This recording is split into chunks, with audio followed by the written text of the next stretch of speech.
Hello students, welcome once again to my channel Smita Classes. Today we will be dealing with the 8th chapter of the science book of standard 6. The name of the book is New Approach to Science and it is the 8th chapter. Name of the chapter is Body Movements. Movement is commonly considered as an important sign of life. Most of the animals, including human beings, move freely from one place to another, unlike plants where their movements are restricted as they are fixed to the ground. Yet some plants show significant movement. For example, touch-me-not leaves show movement when they are touched. Human body and its movements. The movement of organisms from place to place is known as locomotion. Animals move through air, on land and in water, in contrast to plants in which locomotion is absent. The need for animal movement are search for food, running away from predators and other dangers, migration for a more favorable environment. The humans have bones and muscles that bring about movement of their body. However, not all animals have a bony structure. Those who have a backbone are called vertebrates. Those who do not possess backbone are called invertebrates. ठीक है, तो जब हम लोग living beings की definition करते हैं तो हम लोग क्या बोलते हैं कि मूवमेंट एक कैरेक्टरिस्टिक्स है लिविंग बींग्स का। पर हम लोग सब जानते हैं कि एनिमल्स और बर्ड्स ये सब तो मूव करते हैं, सिर्फ जो प्लांट्स है वो ज़्यादा मूवमेंट नहीं दिखाते हैं। हाँ, जब हवा चलेगी तब प्लांट थोड़ा हिलते हैं, या फिर टच मी नॉट जो होता है, लाजवंती पौधा जो होता है, उसके पौधों को जब हम लोग टच करेंगे, ठीक है, छुई मुई जैसे हिंदी में कहते हैं, उसके पौधों को टच करेंगे तो उसके पत्ते बंद हो जाते हैं। ठीक है, ह्यूमन बींग्स और एनिमल्स फ्रीली एक जगह से दूसरी जगह मूव करते हैं, पर प्लांट्स इतना फ्रीली मूव नहीं कर पाते, उनका मूवमेंट रेस्ट्रिक्ट हो जाता है। हाँ, मतलब कंट्रोल में रहता है। क्यों? क्योंकि प्लांट्स ग्राउंड से फिक्स रहते हैं। अच्छा, ये जो मूवमेंट होता है एनिमल्स का या ह्यूमन बींग्स का एक जगह से दूसरे जगह को, उसको कहते हैं लोकोमोशन। ठीक है, एनिमल्स हवा में भी उड़ते हैं, आपको पता है, बर्ड्स, ठीक है, ज़मीन पे भी चलते हैं एनिमल्स, जो डॉग्स, कैट्स, और जो है वाटर में भी रहते हैं, एक्वेटिक एनिमल्स रहते हैं, फिश, फ्रॉग, क्रोकोडाइल वगैरह। ठीक है, पर प्लांट्स में लोकोमोशन एब्सेंट होता है, वो एक प्लेस से दूसरे प्लेस नहीं जा पाते हैं प्लांट्स। ठीक है, अब एनिमल्स क्यों मूव करते हैं, लोकोमोशन क्यों होता है उनमें? खाने की खोज में, किसी तरह के शिकारियों से बचने के लिए, रनिंग अवे फ्रॉम प्रेडेटर, शिकारियों से बचने के लिए, या अलग तरह के खतरों से बचने के लिए, कहीं आग पास में जल रही हो तो एनिमल्स दूर भाग जाते हैं, या फिर migration for a more favourable environment. देखिए, मान लीजिए किसी जगह पे बहुत ठंड पड़ने लगी, अब सिंपल बात देखते हैं, बहुत बारिश होने लगी तो ये जो डॉग्स होते हैं वो क्या करते हैं, वो शेड वाले जगह में घुस जाते हैं, है ना, बिल्डिंग के अंदर अंदर घुस जाते हैं जब बहुत बारिश होने लगती है। यानी वो अपने लिए फेवरेबल एनवायरनमेंट चाहते हैं, मतलब बेहतर एनवायरनमेंट चाहते हैं जो उनको उनके शरीर में तकलीफ़ ना पहुँचाए, इसीलिए वो एक जगह से दूसरी जगह माइग्रेट कर जाते हैं, चले जाते हैं। कोई डॉग्स है जिसको एक एरिया में खाना नहीं मिल रहा है, उसको बहुत दिक्कत हो रही है, वो दूसरे एरिया चला जाएगा। ये तो खैर रिसर्च ऑफ फूड हुआ, पर जैसे कि बर्ड्स है, साइबेरिया जो है, जो coldest country of the world बोलते हैं रशिया के पास, तो साइबेरिया में जब ठंड का विंटर सीज़न आता है तो वहाँ बहुत ही ज़्यादा ठंड हो जाती है, पूरा आइस जम जाता है सब तरफ। तो वहाँ की जो साइबेरियन क्रेन्स है, बर्ड्स है, वो उसके पहले ही, ठंड आने के पहले उड़ उड़ के आ जाती है इंडिया की तरफ, है ना, माइग्रेट कर जाती हैं। क्यों? क्योंकि यहाँ पे थोड़ी थोड़ी गर्मी रहती है, यहाँ पे इतनी ठंड लगती नहीं है, तो वो फेवरेबल एनवायरनमेंट और अच्छा जो उनके बॉडी को सूट करे ऐसे एनवायरनमेंट की तरफ वो चली आती हैं। ठीक है, ह्यूमंस के बॉडी में आप लोग जानते हैं हमारे बॉडी में क्या है, हड्डियाँ और मांसपेशियाँ है ना, बोन्स और मसल्स है, जो कि हम लोग को मूवमेंट करने में मदद करता है ना। मसल्स भी एक दूसरे के साथ कॉन्ट्रैक्ट, एक्सपैंड होता है, सिकुड़ता है, फैलता है, तब जाके हमारा बॉडी मूव कर जाता है। ठीक है, पर सारे एनिमल्स के बॉडी में जो है बोन्स नहीं होता है, सारे एनिमल्स का बोनी स्ट्रक्चर नहीं होता है। अब ह्यूमन बींग्स में या कुछ एनिमल्स में क्या, पीठ में एक लंबी सी हड्डी होती है ना, जिसको कि मेरुदंड या बैकबोन कहते हैं, स्पाइनल कॉर्ड या बैकबोन कहते हैं, मेरुदंड। ठीक है, पीठ की रीढ़ की हड्डी जो बोलते हैं। तो जिन एनिमल्स में ऐसी एक लंबी हड्डी होती है, उन एनिमल्स को हम लोग क्या कहेंगे, वर्टिब्रेट कहेंगे।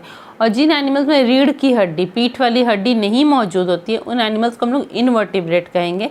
जैसे कि छोटे छोटे आप देखते होंगे केंचुए वगैरह, छोटे छोटे कीड़े हैं ना, उनमें कहाँ दिखाई देता है, जल्दी दिखाई नहीं देता है। Joints, the place where two bones meet is called a joint. The end of bones are covered with soft cartilage which acts as shock absorber between the bones. The bones are held together at joints by strong elastic connective tissue called ligaments. Some joints allow movement and some do not allow movement. The joints are of two types, movable and immovable joint. Moving joints are the ones that allow us to ride bicycle or car, eat food and play a game. The ones that permit you to twist, bend and move different body parts. They are of four types. Hinge joint. Some joints of our body move like a door on its hinges. The elbows and knees have hinge joint which allow bending and movement of arms and legs. The hinge joint allows movement only in one direction, up and down or backward and forward in one direction. Ball and socket joint. These joints are found in the shoulders and hips. They are made up of round end of one bone fitting into a small cup like area of another bone. Ball and socket joint allow movement in all direction. देखिए अब आ जाते हैं joints के बारे में बात करते हैं। जॉइंट मतलब जहाँ पे दो चीज़ को जॉइंट कर देंगे, है ना, जॉइन कर देंगे, दो चीज़ों को जोड़ देंगे, वो प्लेसेस जॉइंट्स कहलाता है। जैसे एक लंबी पाइप है, उसे आप गार्डन में पानी देने के लिए जा रहे हैं पर आपकी पाइप उतनी लंबी नहीं हो रही, छोटी पड़ जा रही है, तो वहाँ पे आप एक और पाइप को जॉइन करेंगे उसके साथ, तो वो जिस जगह पे जॉइन होगा दोनों पाइप वो कहलाएगा जॉइंट। ठीक है, तो जहाँ पे दो हड्डियाँ जॉइन करती हैं एक दूसरे से उसे जॉइंट कहते हैं। अब क्या है, हड्डियों के ऊपर जो है ना एक सॉफ्ट मसल्स का एक लेयर होता है, हाँ, जिसे सॉफ्ट कार्टिलेज हम लोग कहते हैं। सॉफ्ट, उसमें थोड़े थोड़े ब्लड वेसल्स भी रहते हैं, सॉफ्ट मसल्स रहता है। तो क्या होता है कि मान लीजिए बाहर से किसी ने आपको ज़ोर से मारा तो आप सीधे आपके हड्डी पे लग के आपकी हड्डी टूट सकती है। उसके पहले वो जो कार्टिलेज है वो उस शॉक को एब्जॉर्ब कर लेगा, उस झटके को वो सह लेगा और उसके बाद भी और ज़ोर से झटका लगा तब जाके हड्डियों पे पहुंचेगा। ठीक है, तो बोन का जहाँ एंड होता है, बोन जहाँ ख़त्म होता है वहाँ पे सॉफ्ट कार्टिलेज होता है जो कि शॉक एब्जॉर्बर का काम करता है बोन्स के लिए, हाँ, झटके को सहने के लिए वो काम करता है। ठीक है, अब उसी जगह पे जहाँ उसका एंड हुआ, जहाँ सॉफ्ट कार्टिलेज है, वहीं पे और एक दूसरा बोन उससे जॉइन हुआ है। ठीक है, अब बोन कैसे जॉइन होगा, देखिए दो पेपर को अगर हम लोग ज्वाइन करेंगे तो कैसे करते हैं, उसमें गम लगा देंगे वो चिपक जाता है, पर दो बोन्स कैसे ज्वाइन होंगे, वहाँ पे एक इलास्टिक कनेक्टिव टिश्यू होता है जिसे लिगामेंट कहते हैं। ठीक है, एक तरह का टिश्यू होता है। टिश्यू क्या होता है, सेल्स का ग्रुप होता है, एक जैसा काम करने वाले, फंक्शन करने वाले सेल्स का ग्रुप को टिश्यू कहते हैं। तो टिश्यू सब एक जगह पे ज्वाइन हो जाएगा वहाँ पे, और दो बोन्स को ज्वाइन करेगा। उस टिश्यू को हम लोग क्या बोलते हैं, strong elastic connective tissue. Elastic है मतलब वो फ्लेक्सिबल है, थोड़ा थोड़ा खिंचाता भी है, और कनेक्टिव है क्योंकि दो बोन्स के एंड को ज्वाइन कर रहा है, और उसको हम लोग कहते हैं लिगामेंट्स। ठीक है, कुछ जॉइंट से मूवमेंट हो सकता है, ठीक है, कुछ जॉइंट मूवमेंट करने नहीं देते हैं, इतनी टाइटली जॉइंट होते हैं। तो हम लोग के पास चार तरह का जॉइंट, मेनली दो तरह का है जॉइंट, मूवेबल और इमूवेबल। मूवेबल माने जहाँ पे जॉइंट मूव होता है, गोल गोल घूम सकता है। इमूवेबल जहाँ पे जॉइंट मूव बिल्कुल भी नहीं होता है। ठीक है, अब हम लोग मूवेबल जॉइंट की और बात करेंगे।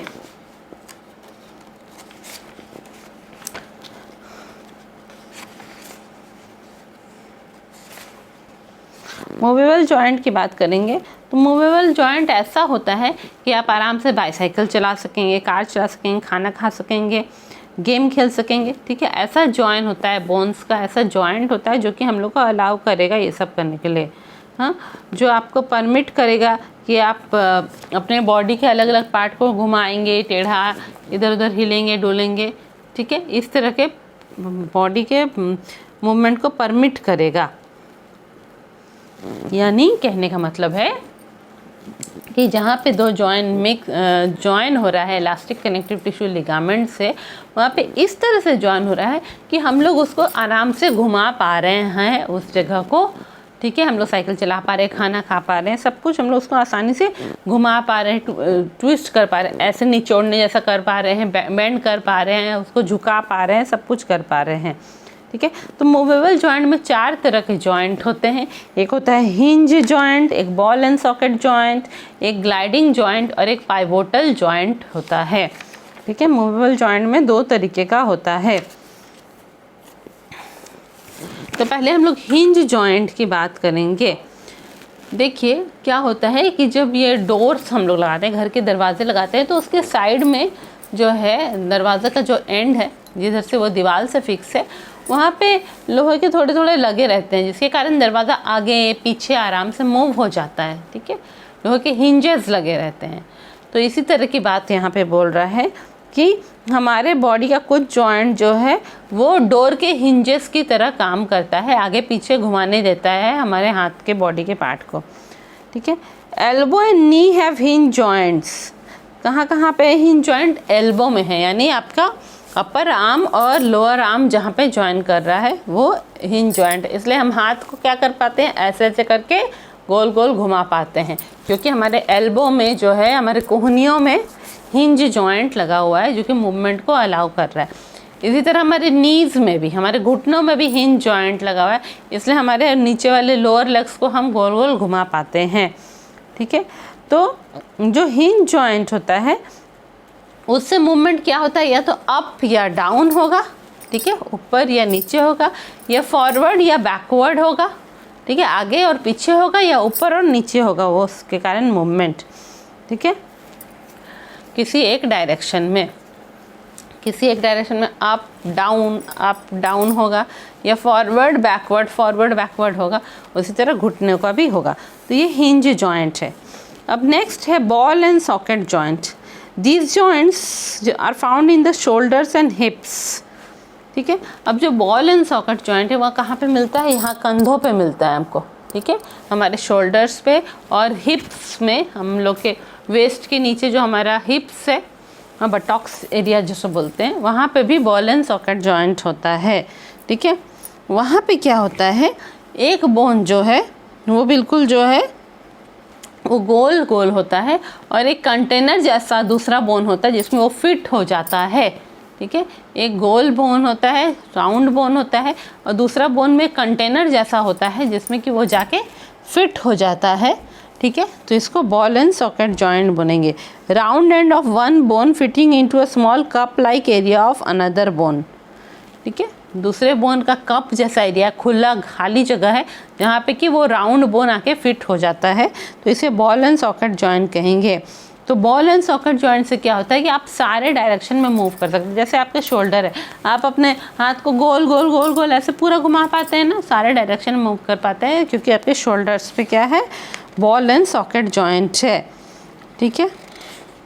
और आपकी हिप्स में भी, इसलिए हिप्स को हम लोग वार्म अप एक्सरसाइज करते समय अपने वेस्ट को हम गोल गोल घुमा पाते हैं ना, क्योंकि वहाँ पे भी बॉल एंड सॉकेट जॉइंट है, ठीक है। अब आ जाते हैं हम लोग थर्ड तरह के इमूवेबल जॉइंट में, जो कि है ग्लाइडिंग जॉइंट, और उसके बाद हम लोग पढ़ेंगे पाइवोटल जॉइंट के बारे में। Gliding joints are designed to allow bones to slide over each other and allow two way movement side to side and back and forth. The small bones in wrists and ankles are arranged in this manner. अब gliding joint है, हाँ, जैसा कि नाम पता चल रहा है, एक के ऊपर एक स्लिप कर रहा है, ग्लाइड कर रहा है एक दूसरे के ऊपर, ठीक है। तो एक हड्डी जो है वो दूसरे हड्डी के ऊपर स्लाइड कर रही है, स्लिप कर रही है। इस तरह दो वे मूवमेंट हो रहा है, हाँ, दो तरीके का मूवमेंट हो रहा है, साइड से साइड, आगे और पीछे, हाँ, बैक एंड फोर्थ और साइड टू साइड, ये तरह का मूवमेंट हो रहा है, ठीक है। ये हम लोग का जो ग्लाइडिंग जॉइंट है वो कहाँ दिखता है? Small bones in the wrist and ankles are arranged in this manner, ठीक है। हम लोग के ये जो हाथ है और जो हमारे ये हैं पैर, मतलब हमारी पैर की जो एड़ियाँ हैं, एंकल्स है, जहाँ पे कि हम पायल पहनते हैं, एंकल्स जो है, और हाथ की जो कलाई है, रिस्ट है, हाँ, इसके का यहाँ पे ग्लाइडिंग जॉइंट होता है। तो इससे हम आगे पीछे ऐसे कर सकते हैं, बैक एंड फोर्थ कर सकते हैं, और साइड टू साइड भी हम लोग कर पाते हैं, क्योंकि यहाँ पे हमारा ग्लाइडिंग जॉइंट होता है, एक जॉइंट बोन दूसरे पे स्लिप कर रहा है, ठीक है। अब चौथा जो मूवेबल जॉइंट है वो क्या है? पाइवोटल जॉइंट है, ठीक है। इसके कारण मूवमेंट जो है बहुत सारे प्लेन्स में हो सकता है। Pivotal joint, this kind of joint allows movement in many planes up and down and side to side. It can be seen in the region where neck joins the head. It allows the head to move backward and forward and turn to the right and left. The head rotates over a cylindrical bony neck. Pivotal joints allow rotational movement only. अब जो pivotal joint है उसमें क्या है कि आप movement बहुत सारे डायरेक्शन में कर सकेंगे, बहुत सारे प्लेन्स में, ऊपर नीचे कर सकेंगे, साइड टू साइड कर सकेंगे, सब तरीके से आप कर सकेंगे। वो पाइवोटल जॉइंट होता है। वो कहाँ पे दिखाई देता है? हमारी गर्दन पे, जहाँ पे हमारा नेक हमारे हेड को जॉइन कर रहा है, हमारा बॉडी का जो धड़ है वो हमारे सिर को जॉइन कर रहा है, नेक जॉइन कर रहा है हेड को। वहाँ पे हमारा जो है हम लोग देखेंगे, क्या देखेंगे, तो ये जहाँ पे हमारे गर्दन हमारे सिर को जॉइन कर रहे हैं, तो हमारा हेड जो है, हम हेड को पीछे आगे घुमा पा रहे हैं और राइट लेफ़्ट भी घुमा पा रहे हैं। तो ऐसा जॉइंट जो है कि बहुत सारे प्लेन में जो अलाउ कर रहा है मूवमेंट अप डाउन भी और लेफ्ट राइट भी, उसको पाइवोटल जॉइंट कहेंगे। The head rotates over a cylindrical bony neck, ठीक है, जो है क्या कहेंगे, एक लंबाई में सिलेंडर के शेप में हड्डियों का एक गर्दन है, गर्दन के ऊपर सर रखा हुआ है और सर घूम रहा है, ठीक है, सर को हम ऐसे करके घुमा रहे हैं, रोटेट करा रहे हैं, ठीक है। Pivotal joint allows rotational movement only, यानी सिर्फ रोटेशनल मूवमेंट ही आप पाइवोटल जॉइंट पे कर सकते हैं। ऐसे घुमा सकते हैं, साइड में घुमा सकते हैं, ऊपर नीचे घुमा सकते हैं, ठीक है। तो एक हड्डियों के ऊपर एक गोल चीज़ रखा हुआ है, वो है पाइवोटल जॉइंट, ठीक है। तो ये आप लोग का जो लेसन 8 का पार्ट 1 मैंने आज कंप्लीट किया है, जिसमें हमने मूवेबल जॉइंट तक पढ़ा है। जल्दी हम लोग नेक्स्ट वीडियो में मिलेंगे, जिसमें हम लोग इमूवेबल और फिक्स जॉइंट पे बात करेंगे, ठीक है। इमूवेबल और फिक्स जॉइंट पे बात करेंगे, बस कंप्लीट हो जाएगा हमारा चैप्टर। जल्दी ही मिलते हैं नए वीडियो में। Thank you.